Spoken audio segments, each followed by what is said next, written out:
Hello, everybody. I just wanted to give you guys some interesting facts for the day. As I've told you all before, oftentimes I play entirely too much, and Google AI is pretty funny when you get the hang of it. So, this isn't an attack against Google or anything like that. This is actually the opposite. This is going to be something more comedic. Google asked me a while back when I was feeding it my poetry, it asked me for a nice, calm, loving, sweet poem, and I had to tell Google I ain't got none of them. So I just started thinking about that after that happened, and I've been trying to be more comedic. But so I was watching Blippi with my granddaughter, and they was finding dinosaur bones and fossils. And me being a 9 to 5er and working a 9 to 5, seeing Blippi dig up them dinosaur bones, I said to myself, if I found a T-Rex in my backyard, the bones, how much would I make? And Google said anywhere from $1 million to $30 million. And I said, okay, that's interesting. But then I started to think to myself about all the different Disney movies I used to watch when like banks and different corporations would try to steal inventions or people's ideas and stuff. And so I asked Google, I said, Google, if I found this T-Rex and I was paying a mortgage, well, really, I can show you guys real quick on this real quick. So then I began to ask Google I said, Google, does the bank own the T-Rex if I have a mortgage? Hi. Bye. Have fun at the park. Bye bye. So I asked Google, does the bank own the T-Rex in my backyard? It says no, the bank technically doesn't own the T-Rex even if you have a massive mortgage. But follow along.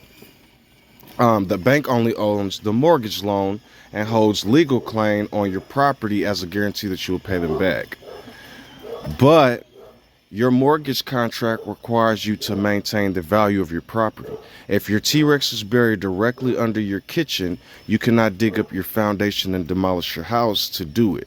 Destroying the property would violate your loan agreement. Of course, obviously, you can't destroy your crib. And then this one was funny, the waste clause. In real estate law, there is a concept called mortgage waste. This means you are legally forbidden from doing anything that substantially lowers the market value on your land securing the loan. Excavating a massive dinosaur skeleton means heavy machinery, giant trenches, and severe soil disruption. So, there's a reason why I'm going to bring up the bank and the state though. And then you're going to see as I go down the line. The bank can't touch your money unless you default. So then I thought about this. I was telling Google, I was like, what if the bank want that 30 million though? They already ready to get this little 120, however much thousand or however much you own a house. You find a $30 million skeleton in your backyard.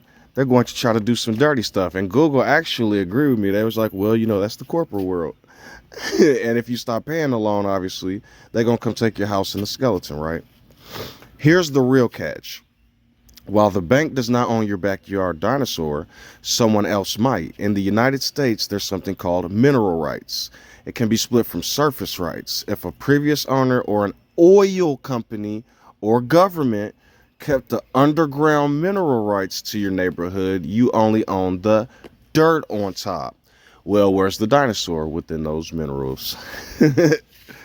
They have declared that fossils are legally not minerals, but the laws vary state by state. So why is all this funny? Watch this. If I found a T-Rex, more than likely someone would try to find rights or undercut me like the mineral clause or bank trying to sue to stop it until I default on my mortgage and increase my payments. So this is why I said that. There's movies that I watched in the past where something valuable happened on land where they found treasure stuff. And I know these are movies, but these are based on sometimes what people do in real life. And I'm explaining to you what China and some of these other countries do if you find dinosaur bones in those countries. So basically, imagine, I think it's called a balloon or a fixed payment. Imagine you don't got a fixed payment and it's a balloon payment.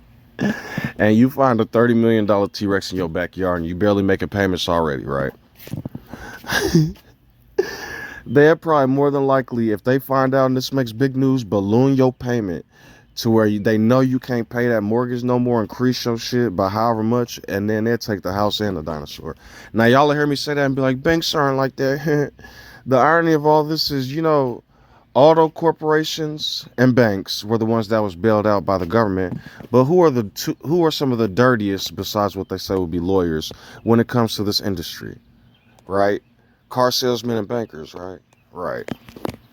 So then Google told me, I said, Google, man, as a black man, I said, I would be terrified to tell anybody I had a dinosaur in my backyard because I've seen how people's inventions are stolen. I've seen how they're robbed and killed.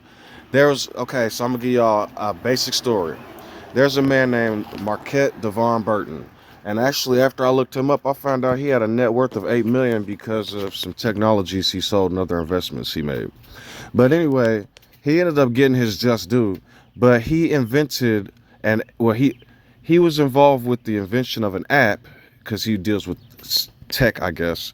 And what happened was they didn't have to do roll call anymore because the roll call was done by the student's phone. And when they went to the classroom, it took an automatic attendance to let the school and the registry know who was in attendance or not. It was brilliant. It made him a lot of money.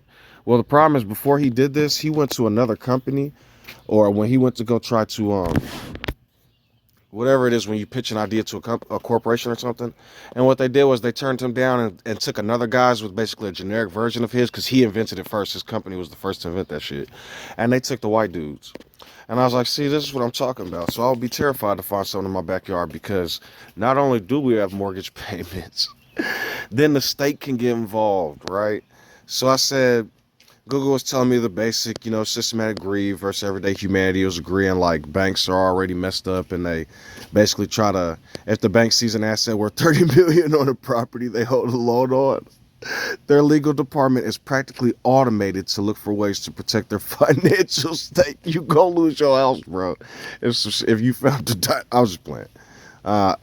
This is all speculation, and this is all honestly. I'm leading up to what I'm talking about. So then I asked Google. I said, "What if the bank and the state were to go to war over it? Because you got to think, the bank gonna want their money." And the state, especially you guys, if you're not from Illinois, and I got a funny story to tell y'all real quick. If you're not from Illinois, or maybe perhaps you still know, there was a governor named Rod Blagojevich, and Chicago was extremely corrupt. Chicago is almost basically like in the Gotham. In case you guys aren't aware, Chicago has a very huge segregation problem. And what I mean is, I don't mean actual like you're not welcome here type shit. Although, if it's a fenced community. What I mean is, you have such a financial divide in Chicago to where you have millions of people, all these people in poverty and living in housing and messed up situations. But then the elites in Chicago are fucking filthy rich. You see some of them suburbs, the Navy Pier, some of the buildings. It's like, God damn, it's like a real life Gotham. Well, I got a funny story involving that. Now we have Pritzker in our state, so I like that guy. I still do. Minimum wage here is I think 15 or 16 an hour. But here's the story about that. Me and my girl recently went to Indiana. Now, when we went to Indiana, we got lost recently. So one lady gave us directions, got us where we need to be, but I made a wrong turn at the end. So another gas station clerk gave us directions. This guy was like, we from Illinois. We looking for, I think it was 36 because we trying to get back and blah, blah, blah. He's like, oh, yeah, you take this, this, this. And he got us back. But in the midst of talking about that, he was working at that gas station in Indiana for minimum wage. He said, oh, yeah, I'm from Illinois. I had to get out of that place. It was corrupt. I love it here in Indiana now. And so I was sitting back and I was thinking, and I got my cigarettes and everything, and it all depends where you at in Indiana for stuff to be cheap, because it was the same price as it was out here in Illinois. I guess it depends on what town you go to, and you go to some towns in Illinois where your shit gonna be cheap. So what I was saying was, I'm pretty sure the rent and everything else out there is expensive than a motherfucker. It's beautiful out there. And so I thought to myself, this dude went to Indiana to make half of what he would make in terms of minimum wage here. Then a lot of people are really making like 16, 17 an hour at the different jobs they work at. I'm telling you they are. Shit, even with my differentials, I'm making over 20, I think. And so I thought it was funny. He went to Indiana to make $750 to complain about corruption in Illinois where we're making 15, 16. Do you see the irony in that? So I made a little joke to Google. I said, what if the bank and state went to war over this T-Rex skeleton?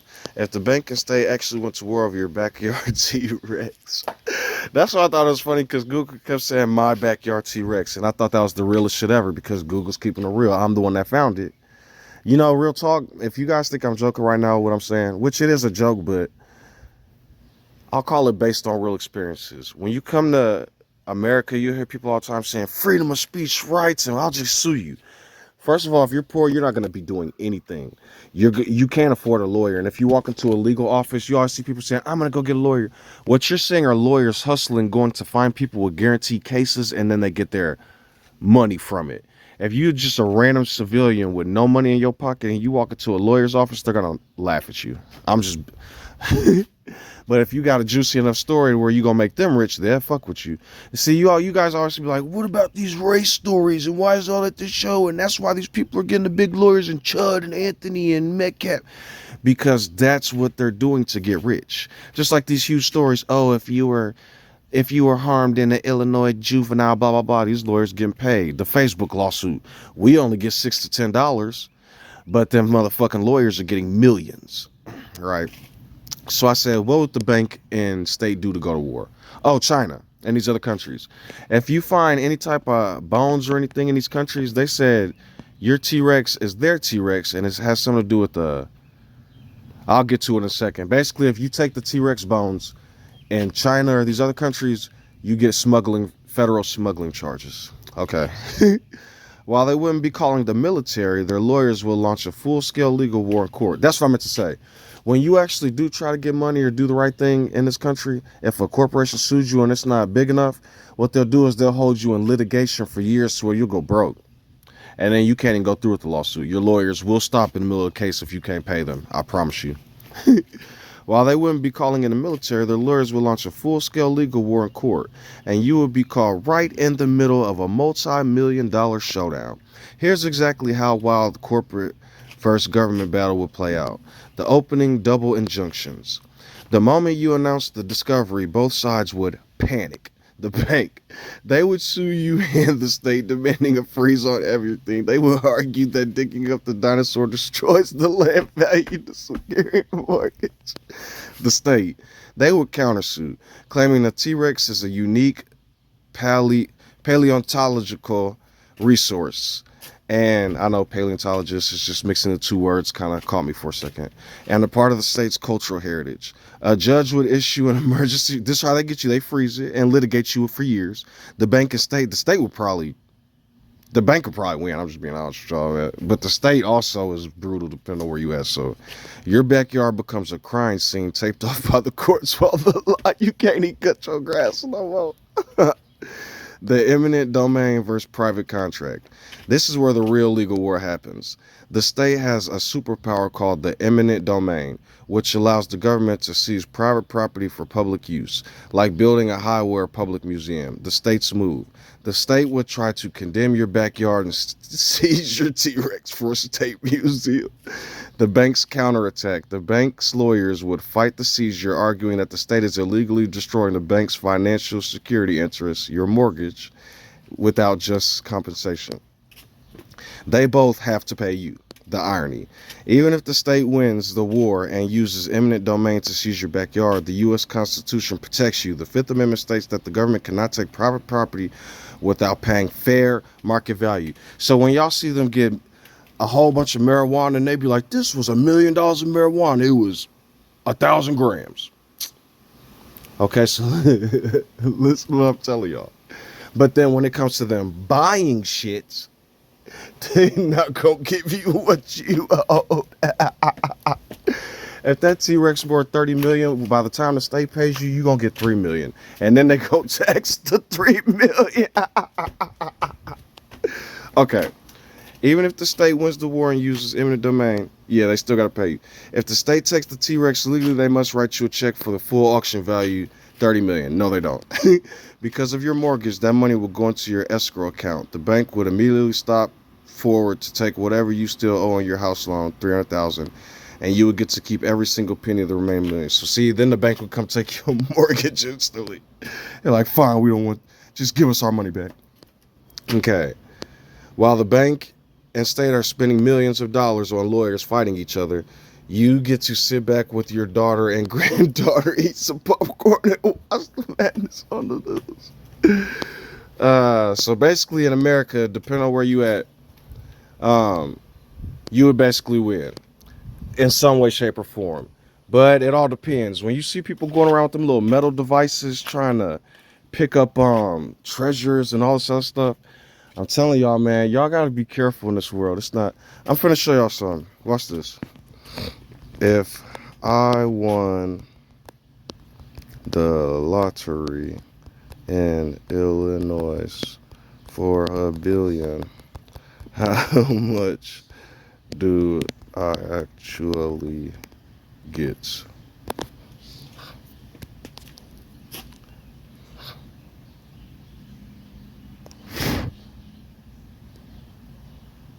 If you win $1 billion lottery jackpot in Illinois, you will actually walk away with a fourth of that shit, bro. Or a half if you accept it over 30 years. Okay, so I was looking at all this and I told Google, I said, this would be a great movie idea. Like, I would call it Backyard Buffoonery. Some innocent dude, the whole first part of the movie, you know how it goes. Random American or person can't pay their bills, trying to survive, barely making mortgage payments, and then they find this fucking T-Rex in the backyard. But they still making their payments.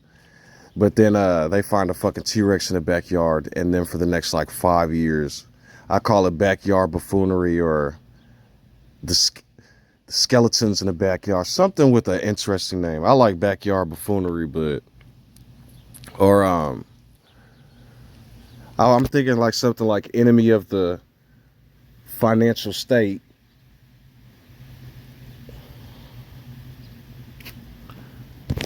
I'm thinking something like Enemy of the Financial State or something like that would be a pretty funny movie, or something, or